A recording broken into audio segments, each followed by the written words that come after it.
क्या आईवीएफ करने के बाद भी एक्टोपिक प्रेगनेंसी हो सकती है? कैसे क्या?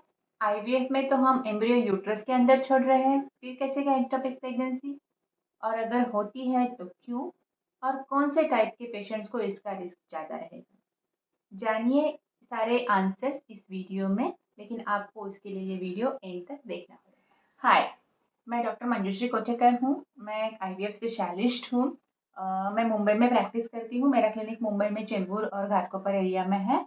और मेरा apart from clinical practice passion ये है कि मैं पेशेंट्स को एजुकेट करूँ, अवेयरनेस क्रिएट करूँ, और इसी के लिए मैं ये यूट्यूब चैनल चलाती हूँ, जहाँ पे मैं ऐसे वीडियोस बनाती हूँ जो सारे आपके क्वेश्चंस को आंसर कर सके। तो और भी वीडियोस आपको इसमें मिल जाएंगे बहुत सारे टॉपिक्स पे, लेकिन आपको इसके लिए मेरा चैनल सब्सक्राइब करना पड़ेगा, मत भूलिएगा। हाय, हमारे आज के वीडियो का टॉपिक है एक्टोपिक प्रेगनेंसी आफ्टर आईवीएफ। तो एक्टोपिक प्रेगनेंसी का मतलब है वो प्रेगनेंसी जो यूट्रस की जगह पे नहीं है, जो नॉर्मल जगह पे है उसका प्रेगनेंसी का, उसकी वजह वो ट्यूब में है या ओवरी के ऊपर है, उसे हम एक्टोपिक प्रेगनेंसी बोलते हैं। तो नॉर्मली हम आईवीएफ में क्या करते हैं, हम इन विट्रो फर्टिलाइजेशन मतलब फर्टिलाइजेशन का प्रोसेस आपकी बॉडी के बाहर करते हैं। उसके लिए हमें आपके एग चाहिए और आपके हस्बैंड के स्पर्म्स। एग्स के लिए पहले हमें फॉलिकल्स बढ़ाने पड़ेंगे, जो पीरियड के सेकंड डे से आपको 10-12 दिन के इंजेक्शन दिए जाते हैं हार्मोनल। और फॉलिकल रेडी होने के बाद एक नीडल पंक्चर का procedure, ovum pickup under anaesthesia करके हम फॉलिकल में से एग्स निकाल के लेते हैं।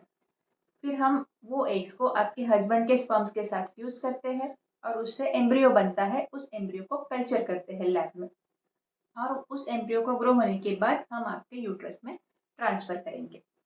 तो हम तो एम्ब्रियो को यूट्रस के अंदर छोड़ रहे हैं।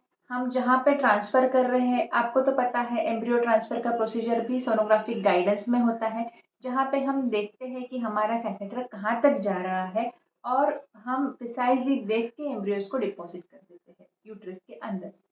लेकिन फिर भी किसी किसी पेशेंट्स में ये एम्ब्रियो यूट्रस को छोड़कर ट्यूब में जाकर चिपक जाते हैं, जिसे हम बोलते हैं एक्टोपिक प्रेगनेंसी।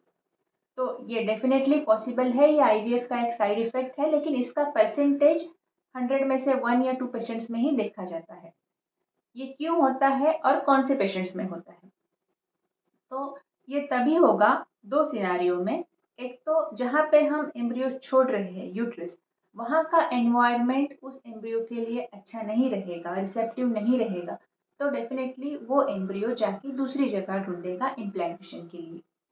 और दूसरे केसेस ये है कि जहाँ पे किसी पेशेंट का ट्यूब अफेक्टेड है प्रीवियस इन्फेक्शन की वजह से या प्रीवियस पैथोलॉजी की वजह से, इसकी वजह से वो ट्यूब कुछ केमिकल सिग्नल्स सिक्रेट करता है और एम्ब्रियो को अट्रैक्ट कर लेता है। तो एम्ब्रियो यूट्रस के से निकल कर ट्यूब में जाएगा और वहाँ पे जाकर चिपक जाएगा।